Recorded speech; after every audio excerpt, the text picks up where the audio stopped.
जियान के साथ रुद्र के बॉडीगार्ड उस इमरजेंसी वार्ड एरिया को अच्छे से कवर किए खड़े थे। हॉस्पिटल में रुद्र इमरजेंसी वार्ड के बाहर बेचैनी से टहल रहा था। अंदर डॉक्टर अन्या का इलाज कर रहे थे। सब आज पहली बार अपने बॉस का यूं घबराया हुआ रूप देख दंग थे। आज से पहले कितनी बारी मुसीबत आई लेकिन कभी भी किसी ने रुद्र का संयम खोते नहीं देखा, जिससे ये अंदाजा साफ लगाया जा सकता था कि अन्या रुद्र के लाइफ में क्या मायने रखती है। रुद्र इस वक्त काफी बेचैन था और साथ ही उससे जेहन में बार बार शैलेश राठी की गई हरकत याद आने से काफी गुस्सा आ रहा था। वो गुस्से में जियान की तरफ देख अपने हर शब्द पर जोर देते हुए कहता है, जियान उस शैलेश राठी को उसकी औकात दिखाओ। उससे भी आज पता चला चाहिए कि आज उसने किसको नुकसान पहुंचाया है। मुझे उसकी चीखें सुननी है, उसके मौत का तांडव देखना है। इतना बोल रुद्र जियान को जाने का इशारा करता है और खुद फिर इमरजेंसी वार्ड के बाहर खड़ा हो जाता है। वो खुद के गुस्से को काबू करने की कोशिश करता है, क्योंकि इस वक्त उसके बदले से ज्यादा उसके लिए अन्या मैटर करती थी। जियान भी अपने बॉस के कहने का मतलब समझ गया, इसलिए वो भी जल्दी से वहां से निकल गया। कुछ पल बाद डॉक्टर बाहर आते हैं। रुद्र बेचैनी से उन्हें देख पूछता है, doctor how is my wife? पटर काफी रियश्योरिंगली कहते हैं, relax mister Chauhan, she is really fine. बस सिर पर चोट थी जो कुछ दिनों में भर जाएगी, पर शायद इस हादसे से वो फिजिकली से ज्यादा इमोशनली इफेक्ट हुई है, इसलिए बेहतर होगा कि आप उनका ख्याल रखें। उन्हें अभी कुछ दिन कोई स्ट्रेस न दे। अगर वो किसी बात को लेकर वायलेंट बिहेव करे तो आप उन्हें प्यार से हैंडल करें। आई सुगेस्टी डॉक्टर की बात सुन रुद्र को काफी हद तक राहत मिली। वो डॉक्टर को कहता है, don't worry doctor, I will take care. मैं मिल सकता हूँ उससे? डॉक्टर हाँ में सिर हिलाते हुए कहते हैं, हाँ बिल्कुल, फिलहाल तो उन्हें होश नहीं आया है लेकिन कुछ देर में आ जाएगा। इतना बोल डॉक्टर वहां से चले जाते हैं। रुद्र भी बिना किसी देरी के अन्या के रूम में जाता है। हॉस्पिटल के बेड 72 अन्या बिल्कुल मुरझाई सी बेहोश पड़ी थी। उसका खिला हुआ चेहरा अभी मुरझाया हुआ था। उसके सिर पर सिर्फ एक मोटी पट्टी बंधी हुई थी। रुद्र अन्या की ऐसी हालत देख कुछ कमजोर पड़ गया। वो आगे बढ़ अन्या के पास जाता है और उसका हाथ थाम नम आंखों से उसे देखते हुए कहता है, आई एम सॉरी, मेरे होते हुए भी तुम आज इस हाल में हो। बट आई प्रॉमिस, आज के बाद हर मुसीबत को तुमसे पहले रुद्र राय चौहान का सामना करना होगा। इतना बोल रुद्र अन्या के हाथ को चूम लेता है। अन्या जो बेहोश थी, उससे इस प्यारे एहसास से काफी सुकून मिलता है। वो धीरे धीरे अपने उंगली हिलाते हुए अपनी आंखें खोलती है। अन्या को होश में आता देख रुद्र को काफी खुशी मिलती है। वो झट से आगे बढ़ अन्या को अपने सीने से लगा लेता और कहता है, तुम्हें होश आ गया? तुम्हें पता है मैं कितना डर गया था। अन्या अब तक अपने पूरे सेंसेस नहीं थी। उसे बस ये एहसास था कि रुद्र उसे सीने से लगाया हुआ है और कुछ कह रहा था, और दवाइयों से असर के कारण बस इतना ही बोल पाई। रुद्र अपना नाम अन्या के मुंह से सुन उससे अलग कर उसका चेहरा थाम प्यार से कहता है, हम। वो आगे कुछ कहता उससे पहले ही अन्या वापस से बेहोश हो गई।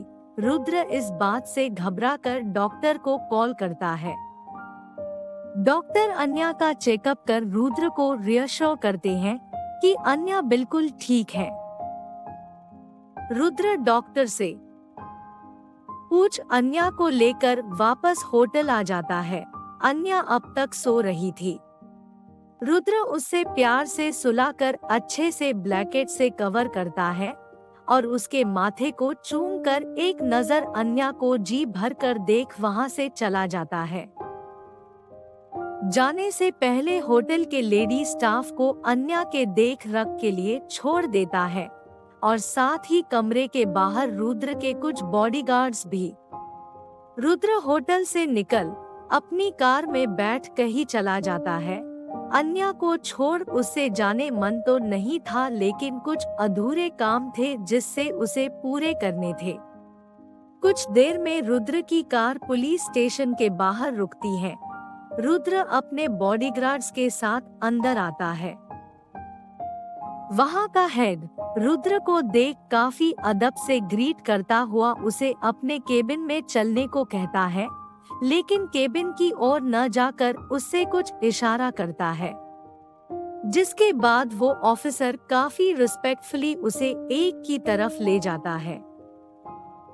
वहां एक आदमी को रस्सियों से बंद कर काफी बुरी तरह मारा था, जिससे उसकी हालत अधमरे जैसी हो गई थी, लेकिन उससे चैन की सांस लेने तक की मोहलत नहीं दी जा रही थी। उसे काफी ज्यादा टॉर्चर किया गया था। रुद्र के होते ही सब ऑफिसर साइड में हो जाते हैं। रुद्र अपने आंखों में दुनिया जहां की आग लिए इस आदमी को घूरता है, जैसे अभी के अभी उसे खत्म कर देगा। वो आदमी और कोई नहीं शैलेश राठी है। अन्या के छोटी सी चोट पर रुद्र ने उसे जीने लायक नहीं छोड़ा। अगर ऐसे ही उससे कुछ घंटे और टॉर्चर किया तो शायद वो अपने आने वाला पल देख पाए। रुद्र के अंदर इस वक्त इतनी नफरत थी कि आगे बढ़ एक ऑफिसर को इशारा करता है, जो शैलेश राठी का झुका हुआ सिर उठाकर रुद्र के सामने फेस करता है। शैलेश राठी अपनी अधटुंडली आंखों से रुद्र को देखता है तो डर से कांप जाता है। उसे ये बात छुपी नहीं थी कि उससे जो सजा मिल रही है वो किस वजह से मिल रही है, लेकिन उसकी इतनी भी हालत नहीं थी कि वो रुद्र से कुछ कहे या माफी मांगे। रुद्र शैलेश राठी के आंखों में अपने लिए डर देख कहता है, मैंने कहा था ना, जंगल में रहकर शेर से दुश्मनी नहीं लेते, पर तुम्हें तो बड़ा शौक था। पहले तो मैंने सोचा तुम्हारी इज्जत और रुतबे को तार तार कर छोड़ दूंगा, लेकिन नहीं, तुम तो तब भी नहीं सुधरे। तुम्हारी हिम्मत कैसे हुई मेरी पत्नी को नुकसान पहुंचा की? अब तो तुम्हें उसके लिए मौत से बदतर सजा मिलेगी, ऐसी कि तुम्हारी 100 पीढ़ी की रूह कांप जाएगी सोचकर। इतना बोल रुद्र पीछे मुड़ चेयर पर बैठ जाता है और अपने हाथों से इशारा करता है, जिससे सारे ऑफिसर एक्टिव होकर उससे वापस से टॉर्चर करना शुरू कर देते हैं। रुद्र ने पुके इंतजाम किए थे। उसने तो शैलेश राठी के लिए एक डॉक्टर तक हायर किया था ताकि वो इतनी आसानी से मौत के भी दर्शन ना कर सके। उसकी चीखें सुनकर भी अन्या का वो दर्द भरा चेहरा याद आ रहा था, जिससे उसके अंदर वो गुस्सा और भी ज्यादा भड़कने लगा था। वहीं दूसरी तरफ सुजाता जी काफी ज्यादा परेशान थी। उन्होंने हर तरीका अपना लिया, लेकिन शैलेश जी को नहीं बचा पाई। यहाँ तक कोई वकील उनका केस तक लेने को तैयार नहीं था, क्योंकि वो कोई आम आदमी के अगेंस्ट नहीं था, रुद्र राय चौहान के खिलाफ था और शैलेश राठी के खिलाफ इतने मजबूत केस बना था कि उनका छूटना नामुमकिन सा हो गया था। सुजाता जी का रो रो कर हालत खराब था। वो सारिका जी और केवेद्रकी के हाथ जोड़कर शैलेश राठी को बचने के लिए विनती कर रही थी, लेकिन उनके भी हाथ बंधे थे। वो चाहे एक पल के लिए अपनी बेटी के ऊपर किया जानलेवा हमला माफ भी कर दे, लेकिन रुद्र अपनी पत्नी को नुकसान पहुंचाने वाले को कभी नहीं छोड़ेगा। अब कोई कुछ कर सकता था तो वो थी सिर्फ अन्या, जो कि होटल के कमरे में सो रही थी। शाम के वक्त अन्या की नींद खुलती है। अन्या अपना सिर पकड़ लेती है। अब भी कुछ हैवी लग रहा था। वो हेल्पर जो रुद्र ने अन्या की केयर के लिए रखा था, जो झट से आगे बढ़ काफी पोलाइट वे में अन्या को उठने से रोकते हुए कहती है, मैम अभी आपको रेस्ट की जरूरत है, आप रेस्ट करें। अब आप कैसा फील कर रही हैं? आप रुके, मैं अभी सर को इन्फॉर्म करती हूँ। अन्या उस हेल्पर की बात सुन उससे अपनी आंखें खोल असमंजस में देखते हुए पूछती है, तुम कौन हो? वो हेल्पर अन्या बैठते हुए कहती है, मैम मेरा पाखी है, मैं होटल की स्टाफ हूँ। सर को कहीं अर्जेंटली जाना पड़ा, इसलिए उन्होंने मुझे आपके पास रुकने को कहा और कहा कि जैसे ही आपको होश आया मैं उन्हें इन्फॉर्म कर दूं। पाखी को बात सुन अन्या एक गहरी सांस लेते हुए कहती है, नहीं इसकी रत नहीं है, मैं खुद बात कर लूंगी, तुम जाओ और जाते जाते टेबल से मुझे देते हुए जाना। अन्या की बात सुन पाखी फिक्र से कहती है, पर मैम सर ने मुझे सख्त हिदायत दी है कि मैं आपको अकेला नहीं छोड़ूं। अन्या उसकी बात सुन हल्का मुस्कुरा कर कहती है, नहीं मैं बिल्कुल ठीक हूँ, इसलिए तुम जाओ, रुद्र में बात कर लूंगी। अन्या के बार बार कहने पर पाखी सिर झुकाकर अन्या ग्रीट करते हुए वहाँ से चली गई। अन्या जल्दी से अपना बैग खोल उसमें से अपना फोन निकलती है। इस वक्त उसके चेहरे पर एक मुस्कान थी, क्योंकि पाखी की बातों से साफ झलक रहा था कि रुद्र को अन्या की कितनी फिक्र है और अन्या को बेहोशी के हालत में रुद्र के करीब होना का पूरा एहसास था। ये सब उससे अंदर से काफी खुशी हो रही थी, पर जैसे वो अपना फोन ऑन कर चेक करती है तो एक पल के लिए वो सोच में पड़ जाती है, क्योंकि उसके माँ और पापा के काफी सारे मिस कॉल थे और साथ ही काफी सारे मैसेजेस। अन्या को लगा उसकी मम्मी पापा उनकी चिंता में होंगे, इसलिए वो रुद्र को कॉल करने से पहले अपने मम्मी पापा को कॉल करना बेहतर समझा। अन्या ने अपने माँ को सबसे पहले कॉल किया। सारिका जी इस वक्त सुजाता जी के पास बैठी थी और उन्हें हौसला दे रही थी। उनका जैसे ही फोन बजा, सारिका जी से पहले सुजाता की नजर पड़ गई फोन में आते नाम पर। वो झट से आगे बढ़ फोन उठाते हुए अपने रूंधे गले से कहती है, हेलो अन्या बेटा। बेटा इतना बोल वो रो पड़ी। अन्या सुजाता जी आवाज पहचान गई और उनकी ऐसी घबराई हुए आवाज सुन के बाद रोने से अन्या काफी ज्यादा परेशान हो गई।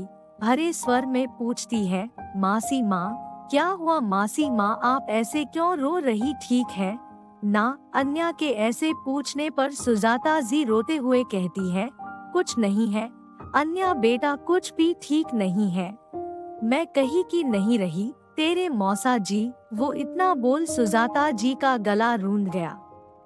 सारिका जी उन्हें शांत करवाने की कोशिश करती है। अन्या उनकी आधी अधूरी बात सुन काफी ज्यादा परेशान स्वर में पूछती है, क्या हुआ मौसा जी को? मासी माँ आप रो क्यों रही है? बताए मुझे। लेकिन सुजाता की हालत अब ऐसी नहीं थी कि वो अन्या को कुछ कह सकती। सारिका जी सुजाता जी के हाथ से फोन लेकर साइड में जाती है और फोन अपने कान में लगा कर कहती है, हेलो लाडो, कैसी है तू? अन्या अपनी माँ की आवाज सुन बेचैनी से पूछती है, माँ मैं ठीक हूँ, लेकिन मासी माँ को क्या हुआ और क्या बोल रही थी? इतना रो क्यों रही थी? मौसा जी, माँ मुझे सच सच बताओ आखिर बात क्या है?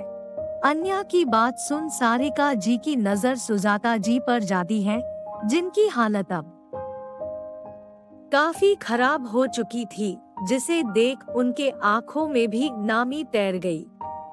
वो खुद संभलते हुए कहती है, लाडो यहाँ कुछ ठीक नहीं है, तेरे साथ हुए हादसे को लेकर दामाद जी ने जीजा जी पर केस कर दिया, उन्हें जेल भेज दिया और उनका झुटने के कोई रास्ता नहीं छोड़ा है।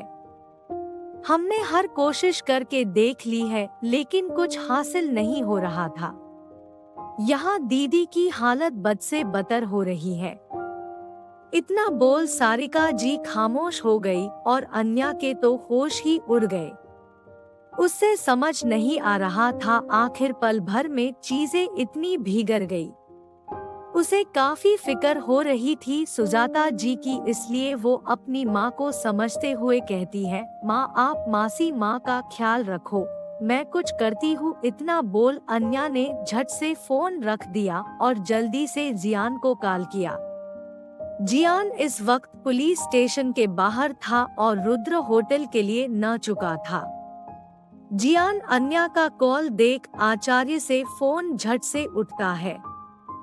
जियान के बस हेलो कहने पर अन्या जैसे बरस पड़ती है। जियान अभी के अभी शैलेश राठी को जेल से छुड़वाओ और इस केस को खत्म करो, अभी के अभी। जियान अन्या की बात सुन हैरान रह गया। वो शौक से कहता है, लेकिन मैम सर। अन्या गुस्से में कहती है, डू आस आई से, सर अगर कुछ कहे तो कह देना मैंने कहा। मुझे 10 मिनट में ये सारे तमाशे खत्म चाहिए। इतना बोल अन्या गुस्से में फोन रख देती है। इस वक्त अन्या के दिल दिमाग में काफी सारे सवाल थे। वही कुछ देर में रुद्र जैसे होटल वापस अपने कमरे में आता है। रुद्र को पता चल चुका था अन्या ने शैलेश राठी की जमानत करवा दी है। अन्या खिड़की से बाहर देख रही थी और कमरे में बस छोटी सी रोशनी थी। रुद्र खामोश आगे बढ़ता है और अन्या के कंधे पर जैसे ही हाथ रखता है, अन्या गुस्से में उसका हाथ झटक देती है।